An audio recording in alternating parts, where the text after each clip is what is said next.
Black Lives Matter is changing the conversation about racism in American society today, and it's done so with more urgency since George Floyd's murder earlier this year. To be sure, Black Lives Matter, the movement, is not about marketing, and the issues that it's raising are not going to be solved by marketing. However, it has created a strong demand for companies to respond to racism and to racist events. So how have companies responded, and how should they? Welcome to The Big Question, a video series sponsored by Chicago Booth Review. This episode is filmed in conjunction with Marketing for Good, an event series sponsored by Booth's Kilt Center for Marketing. I'm Emily Lambert, and I'm joined by an expert panel. Chipo Nyambuya is the founder and principal of Virgil LLC, a consulting firm that advises companies on issues related to corporate social responsibility. She's also director of externships at Loyola University's School of Law. Scott Uzzell is the president and CEO of Converse, a member of Nike's executive leadership team, and a 1998 Booth alum. Pradeep Chintagunta is the Joseph T. and Bernice S. Lewis Distinguished Service Professor of Marketing at Booth. Pradeep Chintagunta, can we start with you? As JP mentioned, you have research that looks at tweets and Twitter sentiment on corporate responses. Can you tell us more about what you looked at, what you found, and why it's important? Certainly, Emily. Thank you very much. Thank you also to the Kilt Center for having me on the panel. It is a privilege to be discussing this very important topic with Chipo, Scott, and you, Emily. So I think the research or the work you're referring to involved looking at the emotionality of words included or used in tweets by consumers and other folk about companies. So what is it that folks talked about when they were talking about a bunch of companies? I'll mention which ones we looked at in a minute. And by emotionality, what we mean is whether these words were positive or negative. So by positive words, these could be words like happy, negative words would be words like sad. And so we were trying to understand what the emotionality of these tweets were. And we looked at the period following the tragic death of George Floyd. So more specifically, we looked at the time period from May 25th, when Mr. Floyd passed away, to around the end of June, beginning of July. And so in this period, companies put out a bunch of statements. Some of them made donations and a variety of other actions that they were taking. So the question that we asked ourselves is that if we compared the emotionality in these tweets 1 week before the statement was put out and 1 week after the statement was put out, what exactly are we going to find? So that was sort of the broad question that we were trying to address. And more specifically, we looked at five companies, and these companies span a wide range of product and service businesses. Specifically, we looked at Amazon, Apple, Airbnb, Netflix, and Pepsi. So these are the 5 companies, 3 service companies, 2 product companies. And to control for other things that might have been happening on Twitter at the same time, we also looked at the changes across 100,000 random tweets on Twitter in the same time period. So 1 week before a statement, 1 week after the statement, change in emotionality relative to these control set of tweets. That's what we were looking for. The other thing that I should point out is that firms released a bunch of different statements in this time period. And so for purposes of comparison, we looked at 1 week before the first statement and then 1 week after the last statement for purposes of this comparison. And generally what we found was that by and large, and perhaps to different extents, the positive emotionality for all the firms increased after the statements. So for all the 5 firms, if you compare the emotionality before to after, the after level of emotionality in terms of the percent of words with positive emotionality went up after the statements. However, things like words-only statements, we found actually increased negative emotionality as well. And so basically what would happen is when firms just put out a sort of words-only statement, and I'll give you an example in a minute, the negative emotionality associated with the tweets about those companies actually increased. So here is an example. In this period, Netflix put out four different statements. The first statement was essentially a generic Black Lives Matter statement, which did not make much of a difference. Next, there was a statement about how they were going to curate movies related to racial injustice in America on the Netflix platform. That again did not make much of a difference. Third, they announced a $5 million investment. And that actually increased the negative emotionality quite a bit.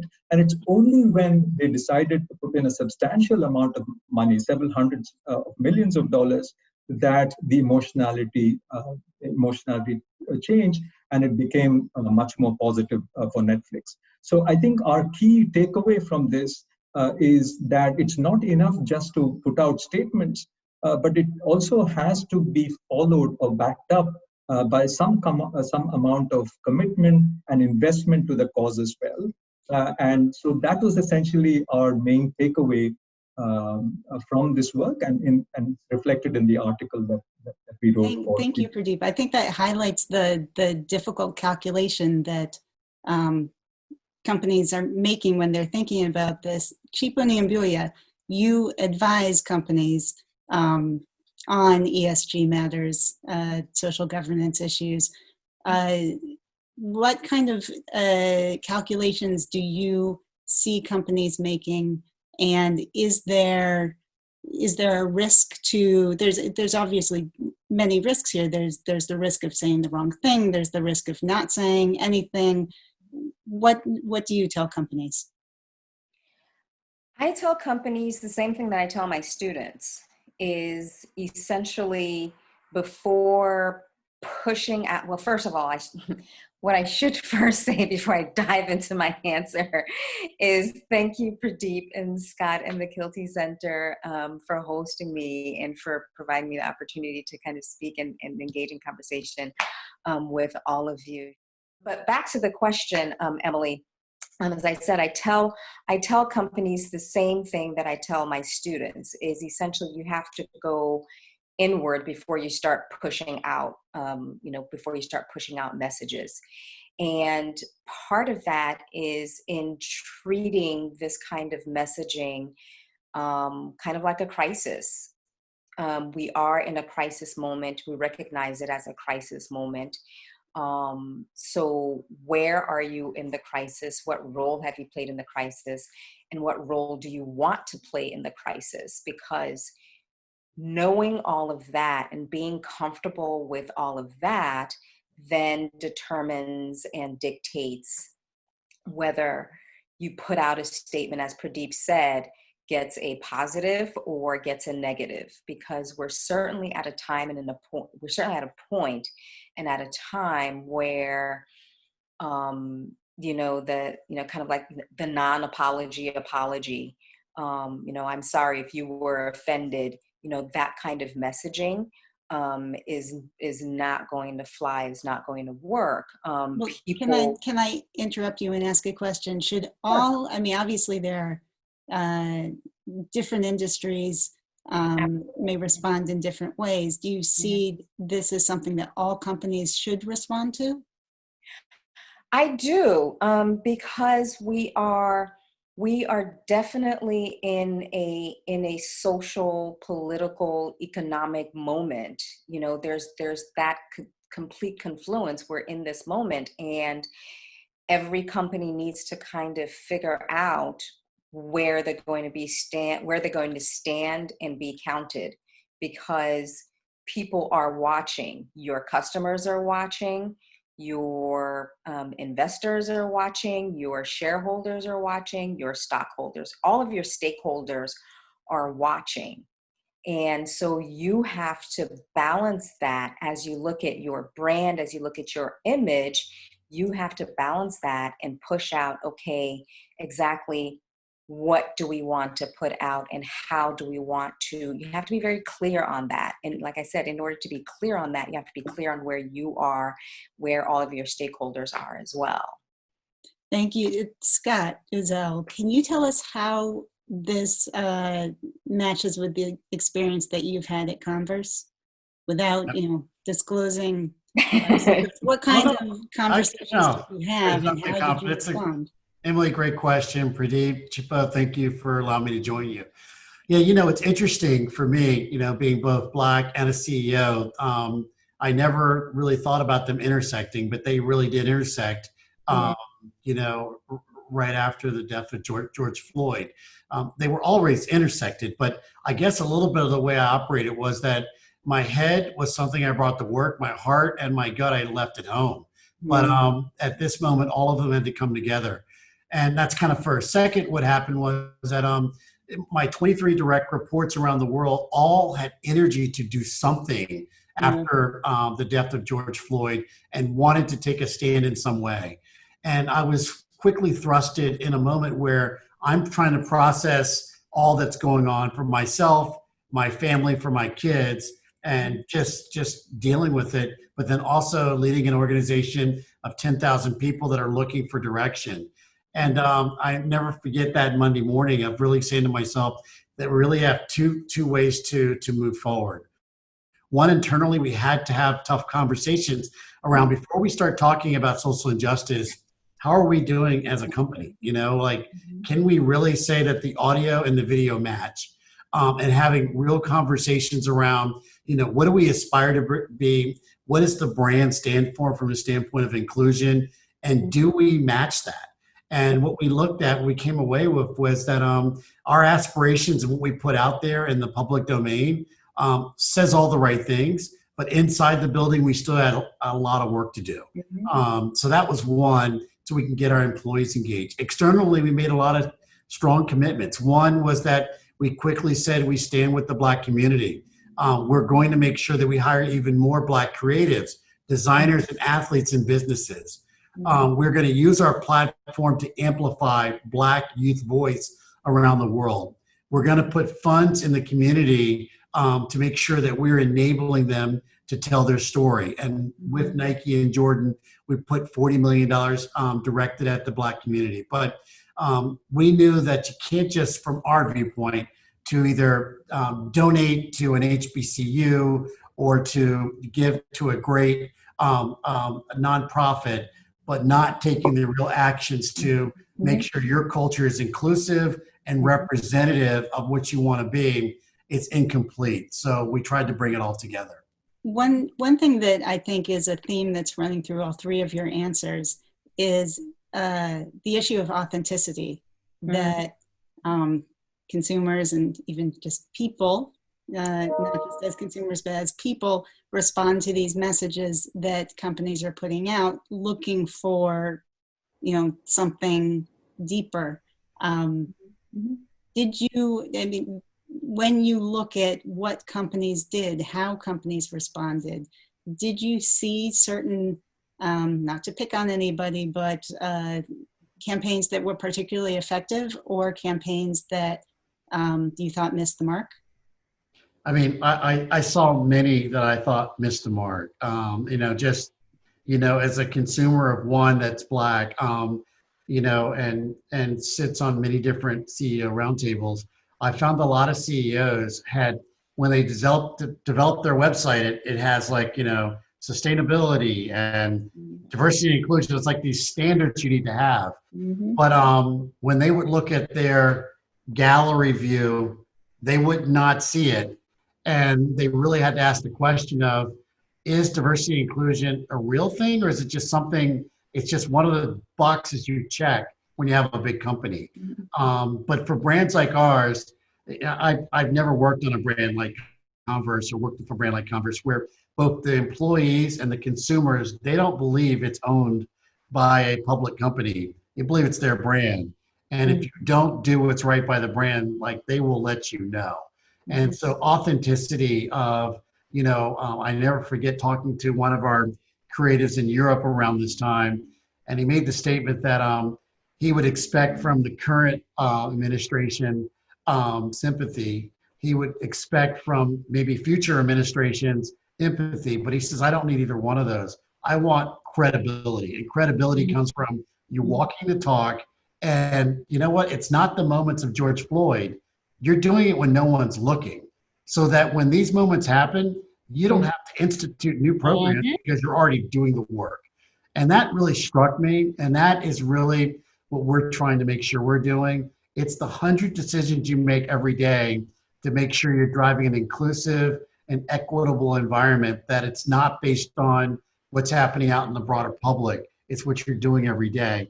And that's what's hard to do. And that's what you have to do every day to live the vision and role model. At Nike, they do it through the lens of sport. At Converse, we do it through the lens of youth. But both of them are both, cohorts that are about progress and change and bringing justice to our world.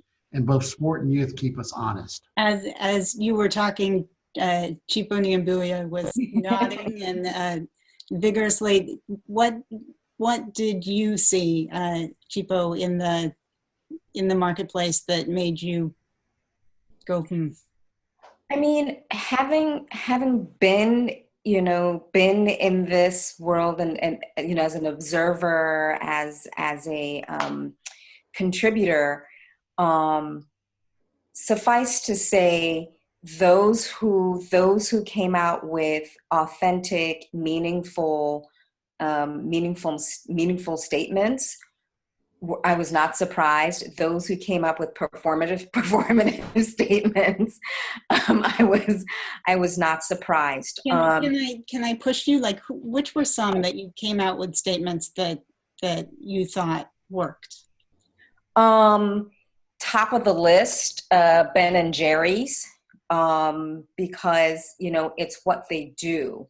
To Scott's point, and as I was saying earlier, is that you essentially have to turn inwards first before you start pushing out, you start pushing out anything. So with someone like Ben and Jerry's, it's what they do anyway. So essentially all they did was wrap around a statement of, the moment, contextualized it, and then pushed out the work that they're already doing. So they're a good example. You have, one second, because I did do a list here. You have, B of A, while their statement was, kind of, lukewarmish, their actions and then, putting forth what they're going to be doing is, okay, this is something interesting. This is something meaningful. Pepsi, I think Pradeep mentioned Pepsi before. So you have those entities that are, okay, we were thinking about working in this space, and it's clear that, they're thinking, because you don't dedicate those kinds of resources and funds if something might not have been, in the process.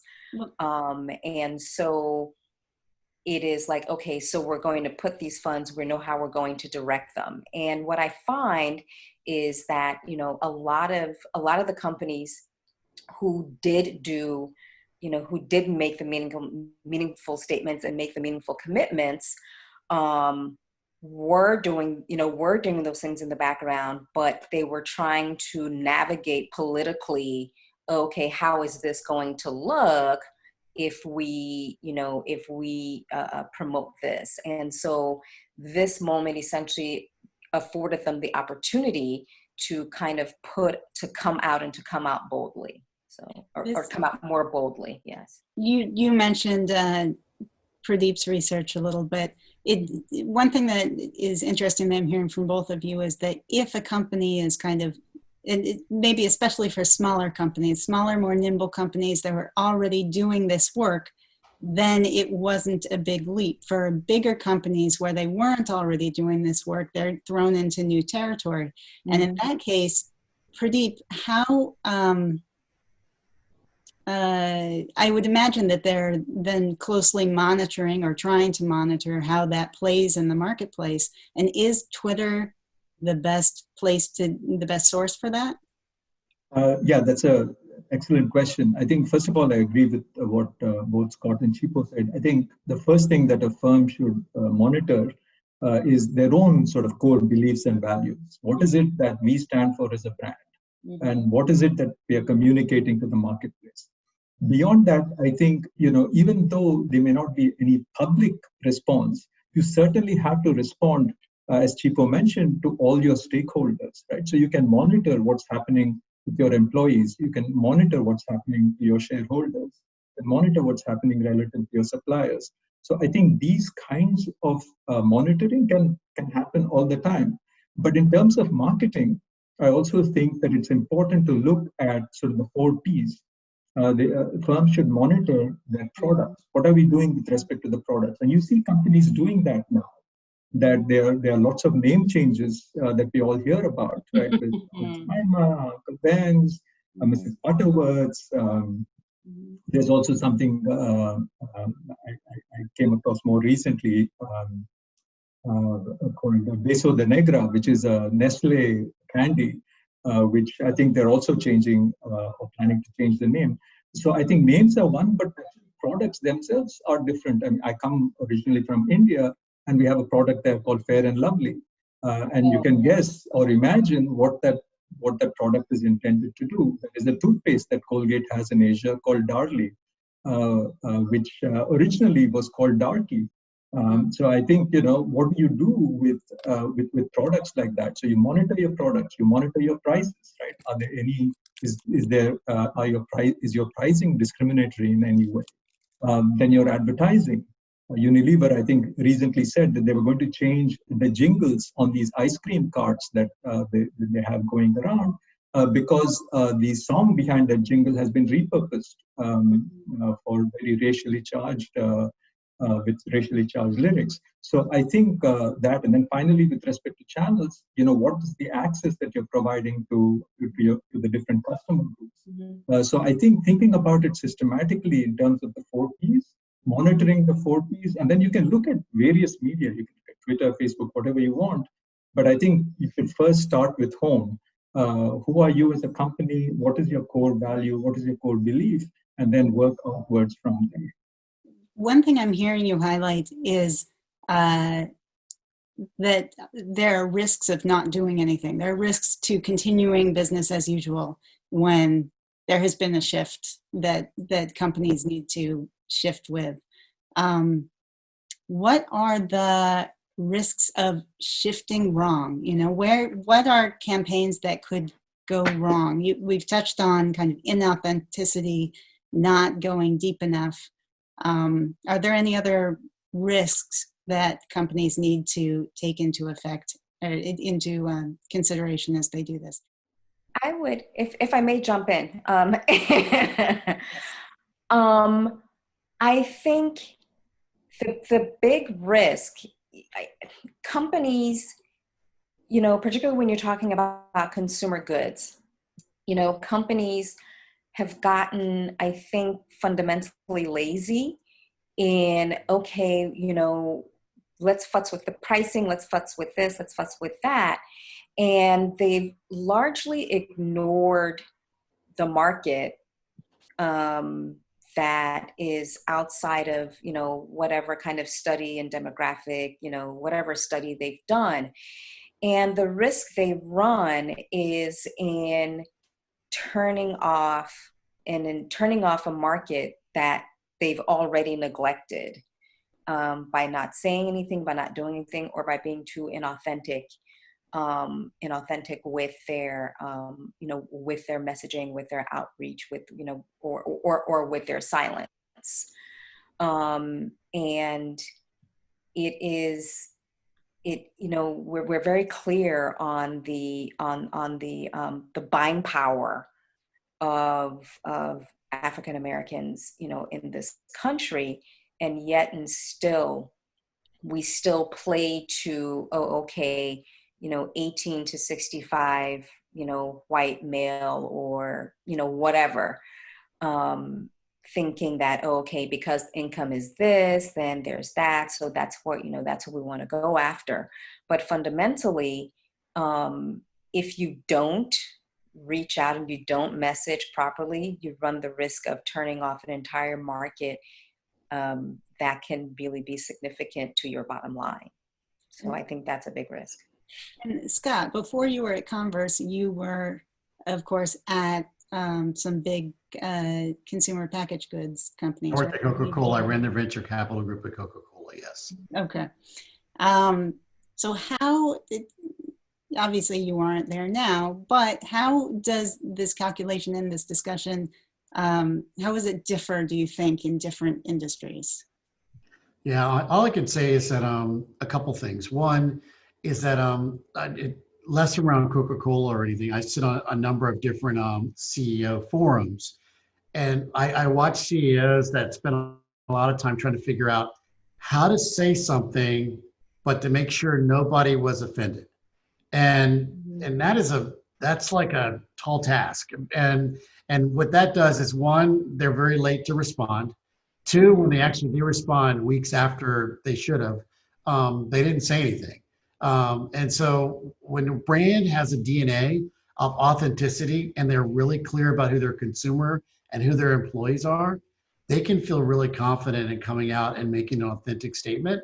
And they can back it up with either this is what we're doing or this is what we're gonna do. And so what I'm really fortunate about Converse is we're there. We're not far from perfect, but we didn't spend a lot of time thinking about what the message is. Other challenge that these companies face, and generically on that, is that when they want to say the message, if they don't have representation to help write the message falls on deaf ears because they're like, who are they? It doesn't even feel authentic. You can see it in the words. And so all of those play into the fact of how you communicate. And I strongly believe it impacts not only your consumers, it impacts your employee base, it impacts just the culture of the company. And it could be Black Lives Matter, it could be around gay, transgender, it could be a host of issues that this can play, the Me Too movement, et cetera. All of it, it's really around, do you stand for all of your employees or do you stand for a few? And that's what it really comes down to as a CEO or a company. We espouse every day when everything's great that we're for all of our employees. But in moments like this, the employees need to know where you stand as a company if you want more than just showing up and just complying 9 to 5. If you want their passion, you've got to know that the company's got your back. Did you see examples of companies that you thought were too timid or seemed to be too concerned about seeming political or they were afraid of turning off that white male, 19 to 70, not vote, but, vote with your dollars? Yeah, I don't have any that come exact to mind, but because the list is really long. I think actually the majority of businesses spend most of their time trying not to get into social issues. And I don't think it's actually, it's not partisan. I just think that, 20 years ago, businesses were like, I sell stuff, right? And when I leave at 5 o'clock, then I go do whatever my politics are. But the consumer today, the employee base today, they fuse it together. Like it's all one cocktail. And I think CEOs that don't get that, they are missing the boat. But it's leading the venture capital group where I'm working with a company that's all around health and wellness. Everybody there's a super athlete, or one that's all around societal impact. Everybody's around sustainability. I mean, it's just not a job, it's a lifestyle. When I look at the employees at Converse, they are passionate around creativity, sport, being yourself, inclusivity. If I'm not driving that every day, I'll go work somewhere else. This is not just a job. And so, but I'd say still a lot of firms are missing that boat. But places like Nike and Converse, we know we have our gaps, but we understand this is very, very important to our DNA of our business. You mentioned also some of these other social issues, Me Too and Pride. how much of what we've discussed, it seems like that there's definitely some that applies from a BLM discussion to other social issues.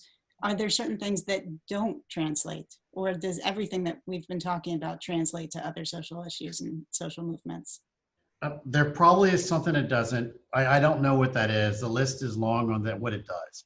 I think it just provides an acid test that if you say you're inclusive and you're for all of your employees, when issues come around social justice, regardless of the ones you just mentioned, you as a company have to take a stand, and our employees expect it. And I've never worked anywhere where it's not only expected, but you're excited to be a part of it, and your activism through the brand and through the voice of your consumer is what's expected. I will tell you also we wrestle with is that we try not to profit from these moments. We will walk away for anything, even if we know in a court of law, we are actually helping the cause. If it can be misconstrued that we're doing it for commercial reasons, we just don't do it. And it's not worth it, because it would show, no one's going to be in the room to understand we were not doing it for that reason, so we'll walk away.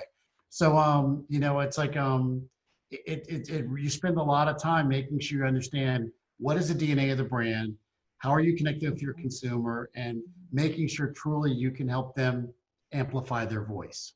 Chipo, this is another one where I see you nodding. Are there certain things when you advise companies, did they ever say to you, like, we have this idea XYZ, and you steered them away from it because it would come across to either inauthentic or profiteering, or in a way that wouldn't play well? I've not come across that, because as it is, the way I do my approach to ESG CSR advising demands a lot of a lot from people. So by the time it gets to where they're having to make that decision, we've already gone through that narrative, so that they know that that it's not a good decision, or they're like, they ask the question, because essentially, fundamentally, I do come in, with that approach. It's a constant, self-assessment, self-reflection, as an organization, organizationally speaking, reflection in where these things can and should align, should align with your operations, and being, as Pradeep said, there are many avenues in engaging with your stakeholders.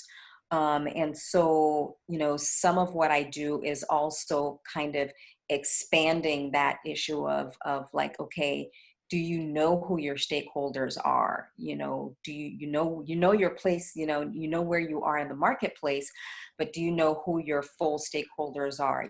Friedman aside, that question of, broadly speaking, who are you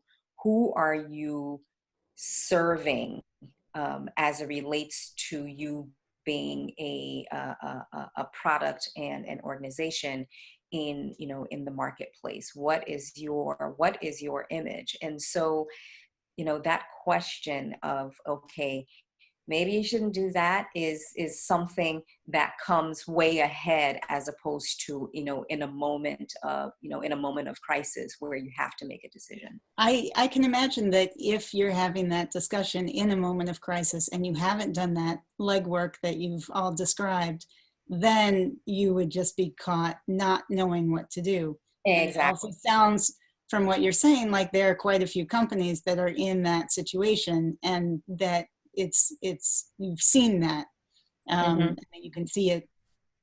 And they're the ones reaching out for CCI training and implicit bias training and things like that. So at a company, let's imagine a company, it sounds like it's not hard to do, where they are caught in this situation right now. What do you tell them? Where do they start? If it's not in their DNA, if they don't have representation in the room, if they don't know what to do, what do you tell them? So I'm a lawyer, so of course it's going to be, it depends, but the first question I ask them is, where do you want to go? You know, why are you asking me this question? Where do you want to go? Do you want to be performative, or do you want to be organizationally transformative? And depending on that answer, and, you know, of course, the questions that go along, you know, that go along with that, depending on that answer, then, you know, it determines, you know, which way I go. If it's a performative and we want to just kind of like keep where we are, then it's a matter of, okay, then this is what you do. You know, you go to your stakeholders and say, you know, fundamentally, you know, we're bummed about this moment, but we're still here to help, you know, to help our customers wherever they may be. So you can all lives matter it, or you can specifically, you know, specifically Black Lives Matter it. But then that will require you to say, okay, where do we want to be? And then look at where in your organization, particularly within the leadership, where that leadership can then guide, you know, can then guide and say, okay, here's the strategy, here are the goals we're going to try and reach, and this is how we're going to try and reach them. And then you can go out and make your statement. So we have a question from the audience that I think is somewhat related to this. It says, how can employees pressure their leadership to take a stance in social justice issues, not just BLM? In other words, how can employees steer a brand? Scott, could you take that one? Yeah, it's a great question. You know, the reason I say it's a great and a challenging question is that I think about the employees that work at Converse, and I never forget my first day on the job 24 months ago, and I look out in the audience of 500-600 people in our headquarter building, and I see skaters that actually have skateboards with them. You know, I see people who are the jock, the basketball player. I see the creatives that look like they play in the bands at night with, you know, the tattoos, I mean, they live the life. They clearly are not at a tool and die company. Like, so my point is, they chose to work here, and it's a lot of the values that the brands espoused over the last 100 years of why they signed up here. So when they raise their hand and say, we need to get behind an issue or whatever, they're in the right place. I don't know if they were in the tool and die company. I'm just picking. I hope that's not really a name of a company. And they came to work and they had the same issues they wanted that company to take on. I just don't know how you. I don't know if that, because I've been with CEOs in the last 4 months grappling with the challenges of social justice, and I've watched CEOs say the question of, I did everything I could to make sure we didn't have all the challenges happening in the street happen in our building. So therefore, we don't talk about that in our building. And this is a very intellectual CEO. He thinks that by the people walking inside and making sure we don't talk about anything that happens in the world outside the building, that this is a respite for their employees. And I just was blown away by that. Or I watch CEOs that talk about how they could write a note and make sure that no one was bothered by it, which meant they said nothing. So I don't know if an employee worked at that company, if they could actually move the needle besides talking about tool and die, because that's what that CEO, and I will say that CEO is coming from a place of, they think they're doing well, they're well-intentioned, but I'm not quite sure we'd move them by having a couple of employees pushing on them to do whatever the particular social issue is. So there was actually an example that accompanied this question that I didn't read. It said the example, the NFL message from the players, and how a corporate employee initiated that. Very, very good point. And it took several years and a lot before they, and even then you would, yes, they just coming around. Here's another question that came in. It says, you are speaking to an audience of future leaders who will be either in positions of constructing their own companies or joining companies with existing cultures that we may be inheriting. What's your guidance for those of us who are going to be in the room driving those difficult conversations to become organizationally transformative? So Ah. related, Chipo, yes. This is what I do. So this is great. So I love working with new and start. The space I work in is largely small and medium sized, and startups. And so for startups is actually, for me, it's much easier because there's nothing to undo. And you come in with this culture. And so it is, again, defining your identity, because once you have your identity, then that will inform how you want to go about operating. It will inform how you treat your employees. It will inform your wages. It will inform, your supply chain, and all of those issues, across the board, and that touch social justice issues broadly. When you're talking about going into a larger multinational, it's about relationship, and mentorship, and getting relationship with your colleagues and your peers, while making sure that, the classic, advocate, mentor, and sponsor, so that you can then have that space to have those conversations. But it is something that takes time. So as you're interviewing to go into these spaces, make sure that you're not only being interviewed, but that you're also interviewing, so that you know what the culture is, and your ability to then navigate and affect change in ways that are meaningful to you for the issues that are important to you. Okay. I think we have time for one more question, and I'm going to toss this, at least to start, to Pradeep. Somebody asked, how does this discussion fit into or expand into the international conversation?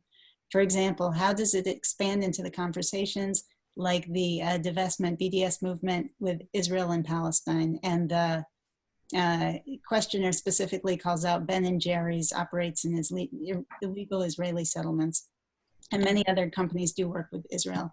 I don't know if that's true or not, but I pass this on. And I ask you, Pradeep, mostly to ask also, is this, when companies are monitoring sentiments, are they monitoring it, I would imagine, internationally? Your tweets aren't just looking at the reactions of US Twitter users, correct? You can do that. I think in many situations we would probably just look at US Twitter users, but you can certainly monitor things internationally. I think, though, when you're thinking about how well things go across different types of issues, I would go back to the issue of, what is your core belief? What is the core emotion that your brand is connecting with? And I think you should work off of that. And I think that emotion should travel. So let me give you an example of Subaru. Subaru for a long time used to compete with the likes of Audi, right? Because they're also a four-wheel drive kind of a car company. At some point, they realized that this functional basis of competition really is not going to get them anywhere. And so there's this campaign about love, right? Love is what makes Subaru a Subaru. And love, I think, is a very strong emotion. You may not initially connect it with an automobile, but they have over time linked their brand so closely with the notion of love. And the concept of love, I think, translates very easily to whatever social or political situation you can think about. So I think the way they operationalize that is every year they come up with 4 charities that they give money to based on the price that you pay for their cars. And by doing that, I think they've linked themselves to so many different movements. So think about what is sort of the core value or emotion that your brand stands for. And then try to make the linkage with that emotion, with whatever you think is appropriate that you should respond to in sort of a more local sense. So, for example, going back to the issue of Subaru, Subaru, one of the things they do is that they try to get their local dealerships also to get involved with a local charity. So, for example, Subaru in Chicago is involved with the Anthony Rizzo Cancer Foundation, right? And so, basically, what they're trying to do is they're trying to make a link with the customer in Chicago through their overall message of love, right? Which is what makes the brand. So, I would say, whatever you do, think about what that core emotion is that your brand is all about. To summarize what I've heard today, it sounds like companies, to be successful in their marketing for Black Lives Matter, really have to be authentic. And unfortunately, that's all that we have time for today. I'd like to thank our panelists, Chipo Nyambuya, Scott Uzzell, and Pradeep Chintagunta. For more research, analysis, and commentary, please visit us online at review.chicagobooth.edu and join us next time for another episode of The Big Question. Goodbye.